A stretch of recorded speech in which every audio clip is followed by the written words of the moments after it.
O Senhor esteja convosco. Ele está no meio de nós. Proclamação do Evangelho de Jesus Cristo, segundo Mateus. Glória a vós, Senhor. A origem de Jesus Cristo foi assim. Maria, sua mãe, estava prometida em casamento a José, e antes de viverem juntos, ela ficou grávida pela ação do Espírito Santo. José, seu marido, era justo e, não querendo denunciá-la, resolveu abandonar Maria em segredo. Enquanto José pensava nisso, eis que o anjo do Senhor apareceu-lhe em sonho e lhe disse: José, filho de Davi, não tenhas medo de receber Maria como tua esposa, porque ela concebeu pela ação do Espírito Santo.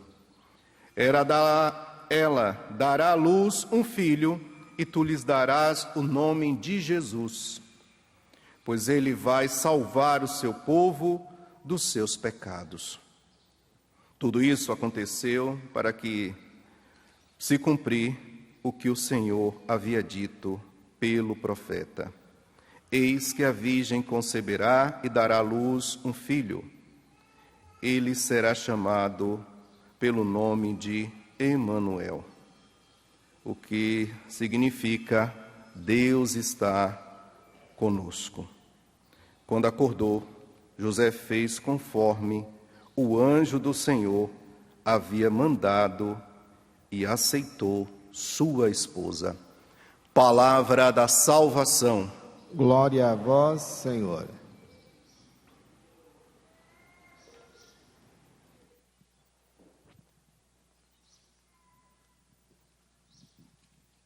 Bom dia mais uma vez. Nós estamos vivendo, como disse no início, essa novena.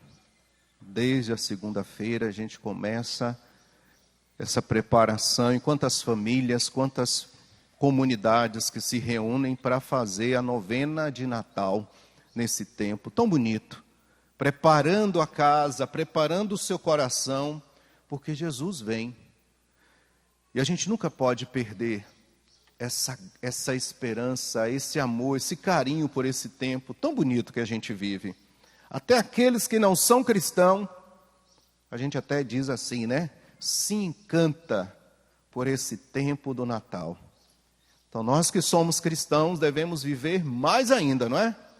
Mergulhar profundamente nesse tempo, arrumar a nossa casa, colocar luzinha, colocar a árvore de Natal, se tem a graça de ter um presépio, melhor ainda, porque são sinais de que nós esperamos alguém importante, que é o próprio Jesus.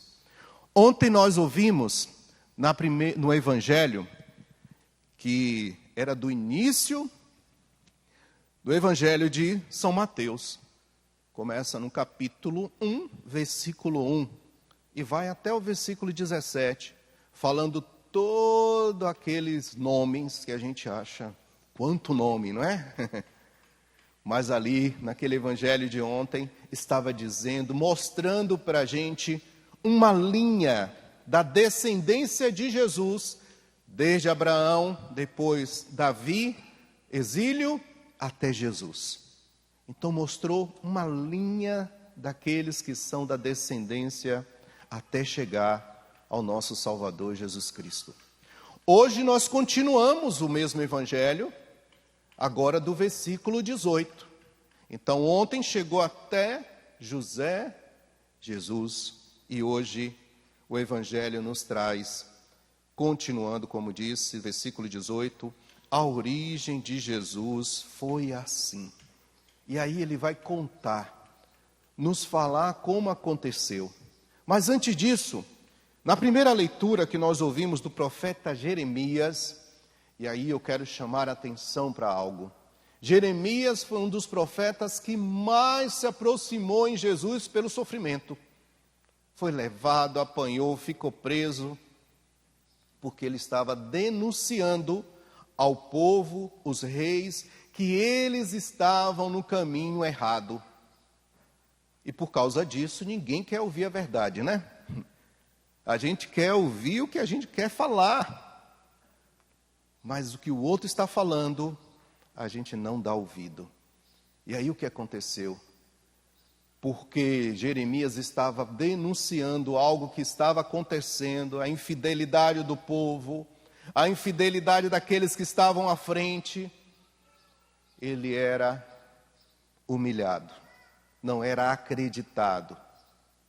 Mas esse Jeremias que sofre, que fala da destruição, que fala daquilo que o povo vai passar, ele traz a esperança. Parece que nem é o mesmo Jeremias, se você pegar lá o livro para ler. E aí ele fala dessa esperança. Eis que virá dias, diz o Senhor, em que farei nascer um descendente de Davi. Reinará como rei e será sábio. Fará valer a justiça e a retidão na terra. Repito, da descendência de quem? O que a gente ouviu ontem, não é isso?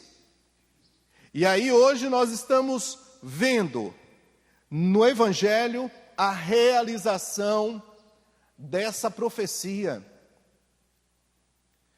Eu gosto sempre de olhar para José e dizer assim: José tinha um plano na sua vida, certo? Casar com Nossa Senhora, ter seu lar, viver aquele amor que ele tinha por Maria. Planos dele.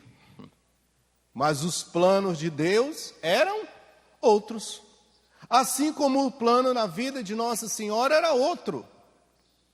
E aí José, sendo justo, um homem profundamente amado, seguidor das coisas de Deus, e amava as coisas de Deus, Deus sabia que no coração daquele homem chamado José, ele poderia trazer outro plano, e aquele homem chamado José teria a capacidade de assumir. Porque não foi qualquer pessoa. José era José. Olha que bonito aqui, o José está na minha frente aqui, ó, camiseta. Então Deus sabia, e aí eu quero dizer isso com outro argumento, porque quando Jesus muda a vida de Mateus, de Zaqueu e tantos outros, que ele sabia que tinha capacidade de mudar, quando eles tivessem a experiência com ele, assim também, lá no início, o próprio Deus sabia que José tinha a capacidade de dizer: agora eu vou seguir os planos de Deus. Foi isso que aconteceu. Depois dele saber tudo isso que ia acontecer, e que Maria já tinha mais ou menos falado algo para ele, a gente não tem esses detalhes, mas provavelmente ele questionou Maria, ou ele ficou refletindo, e aí o anjo aparece para José e diz tudo aquilo que ia acontecer, que já tinha acontecido, melhor dizendo, e que ele deveria assumir Maria. Olha, enquanto José pensava nisso, eis que o anjo do Senhor apareceu-lhe em sonho e lhe disse: José, filho de Davi, não tenhas medo de receber Maria como tua esposa. Uma palavra que me questiona. Por que José teria medo de receber Maria? Já parou para refletir? Tem, claro, toda a situação que a gente sabe, que a mulher poderia ser apedrejada, acusada, mas ele usa essa palavra: não tenha medo de receber Maria. Será que no coração de José estava o medo? Será que no coração de José, diante daquilo que Maria falou, ele foi refletir e ficou pensando: o que será isso? Ou, depois que o anjo falou para José toda essa história, provavelmente no coração dele ia criar um medo, não é? Como assim? O Filho de Deus? Eu vou ter que cuidar dele? O Messias, o esperado? Provavelmente foi aí que ia surgir esse medo em José. Porque até então, ele já sabia o que ele ia fazer. Ele ia deixar Maria de lado, por medo dela, de toda a situação que ia passar. Mas esse medo, talvez, depois de saber toda aquela situação, projeto de Deus que estava se realizando ali em Maria, ia vir. E aí eu quero dizer para você e dizer para mim, não tenha medo de fazer aquilo que Deus quer que você faça. Deus tem um plano na vida de cada um de nós e nós precisamos nos levantar, sair do nosso sonho e buscar o sonho de Deus, que às vezes dá medo. Dá medo sair de uma vida, desculpa o padre falar assim, de pecado. Como é que vai ser agora? Eu tenho que tomar essa atitude. Desculpa o padre falar assim, né? Mas quantas pessoas que vivem uma vida de passar o outro para trás e de sempre ganhar vantagem e acham que se deixar de fazer isso, não vai sobreviver. Tem medo de deixar essa vida, repito, passar o outro para trás. Essa semana eu falava para o povo, né? Abrindo um parêntese aqui.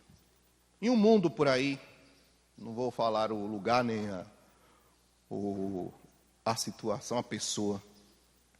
Mas um dia eu fui em um posto de gasolina, eu achei o posto de gasolina um pouco o valor estava muito baixo.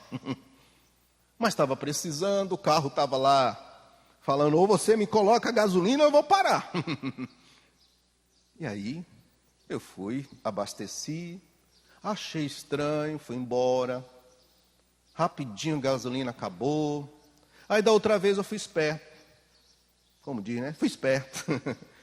Peguei um valor, peguei o celular, peguei o valor, dividi pelo valor que tinha lá, que estava cobrando, e estava bem nesse lugar também, a gasolina estava acabando, estava gritando, o carro gritando. Eu falei, eu vou ter que colocar ali, mas hoje eu quero saber esse negócio. Coloquei lá, tinha que, sei lá, na época, né? Tinha que dar 20 litros. Na hora que ele colocou a gasolina, 18. Eu, opa! E eu tinha acabado de sair de uma missa, estava com a roupa de um clésima, né? Que é essa roupa que o padre usa. Falei, opa, tem algo errado aqui. Pega aí, vem aqui. Calculei com ele, na hora que eu calculei, ele ficou sem graça, porque tipo, vai falar o quê para um padre, né? Você está errado. Aí chamou o outro companheiro e foi aquela confusão. E aí deu diferença de quanto? Eu falei, olha, R$10, 2 litros e pouco. Aí ele foi, colocou os R$10, mas ainda colocou a menos, né? Porque se passou no outro, aqueles R$10 não foi os R$10. E aí eu deixei para lá, porque os coitados não tinham culpa. Na realidade, quem era o culpado era aquele que era o seu chefe, né? Ou o dono daquele posto. Mas é isso que a gente precisa, fechando parêntese, deixar de ser, passar o outro para trás, querer ganhar vantagem, achando que vai ser feliz ganhando aquele R$1, R$2 de todo mundo. Lá você pode até juntar um dinheirão, mas depois sua vida vai ser cobrada por aquilo. E aí sua alma vai sofrer. Se pelo menos sofrer aqui, né? E já se aproximar da cruz de Jesus aqui nessa caminhada que nós estamos, que bom. Mas o problema é passar para outra vida. E aí? Será que pelo menos vai passar pelo purgatório? Ou já vai para aquele lugar, né? Deus nos livre. E hoje nós temos um exemplo muito bonito. José, um homem justo. Sejamos justos. Se eu devo 10 centavos, eu preciso devolver os 10 centavos. E quando eu passo o outro para trás, que justiça é essa? Justiça, ser justo naquilo que a gente está fazendo. E sonhar os sonhos de Deus. Deus não quer nenhum filho passando o outro para trás. Quem é pai, quem é mãe sabe isso, não é? É seu irmão, como é que você faz isso com seu irmão? Não é assim que os pais falam? Quanto mais Deus, que nos ama muito mais, olha para a gente e fala, oh, eita, Padre Sandro, está passando o povo para trás, está passando seu irmão para trás. Como é triste isso. Mas trago uma boa notícia, que nesse tempo que nós estamos vivendo, Jesus que está chegando, e Ele sempre traz para a gente uma novidade. Ele sempre traz um presente. E aí, quem sabe, hein? Você estendendo a mão e falando, Jesus, eu preciso, Senhor, parar de ser injusto. Preciso ser como José, tanto as mulheres como os homens. Preciso ser justo. Sonhar os sonhos de Deus. Haverá sinais. Haverá sinais de que Ele quer isso de você. Às vezes aquela pessoa que vai chegar na sua casa, um vizinho que você viu lá na infância, mas que foi visitar o pai, a mãe, vai te dar aquele abraço, vai trazer aquele presentinho. Você vai tocar no seu coração e vai falar, esse é o sinal de que Jesus quer minha mudança. Às vezes não vai trazer nada, só um sorriso, um abraço, e você vai se sentir amado, amada por aquele abraço, por aquele carinho. Haverá sinais nesse tempo que a gente vive. Então não deixe as coisas exteriores só falar com você, mas também aquilo que vai falar lá no fundo do seu coração. Que assim seja nesse tempo tão bonito que nós estamos vivendo, que é o Natal. Louvado seja o nosso Senhor Jesus Cristo.